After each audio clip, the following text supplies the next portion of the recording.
بسم اللہ الرحمن الرحیم۔ السلام علیکم کلاس 2۔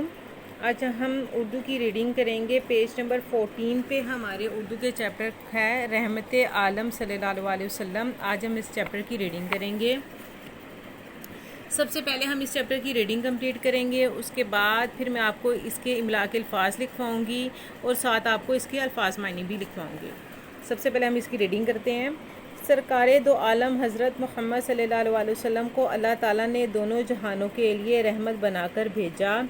آپ صلی اللہ علیہ وسلم نبوت ملنے سے پہلے بھی دوست اور دشمن ہر ایک کے ساتھ مہربانی سے پیش آتے تھے۔ تمام اہل مکہ آپ صلی اللہ علیہ وسلم کو صادق اور امین کہہ کر پکارتے تھے۔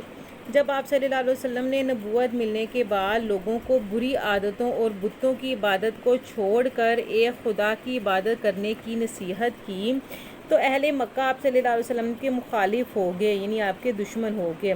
وہ نہ صرف آپ صلی اللہ علیہ وسلم کے خلاف طرح طرح کی باتیں بناتے بلکہ یہ بھی کہتے کہ آپ صلی اللہ علیہ وسلم بہت بڑے جادوگر ہیں۔ جو آدمی آپ صلی اللہ علیہ وسلم کی بات سن لیتا وہ آپ صلی اللہ علیہ وسلم کا گرویدہ یعنی آپ سے امپریس ہو جاتا، آپ کا دیوانہ ہو کر باپ دادا کے دین کو چھوڑ دیتا اور پھر کسی اور کی بات نہیں مانتا۔ اس کے بعد ہے نیکسٹ پیج نمبر 15۔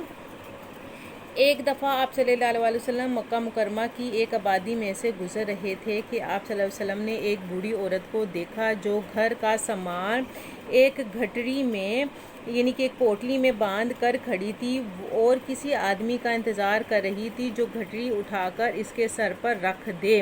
اس نے نبی صلی اللہ علیہ وسلم کو آتے دیکھا تو اس کی امید بر آئی یعنی پوری ہونے کو آئی۔ وہ آپ صلی اللہ علیہ وسلم کو پہچانتی نہیں تھی۔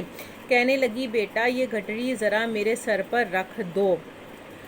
یہاں تک ہم نے آج ریڈنگ کی ہے۔ کل انشاءاللہ ہم اس کی بقیہ ریڈنگ کریں گے اور اس کے بعد نیکسٹ لیکچر میں آپ کو میں اس کی املا کے الفاظ کرواؤں گی اور ساتھ آپ کو اس کے الفاظ معنی بھی لکھواؤں گی۔ اللہ حافظ۔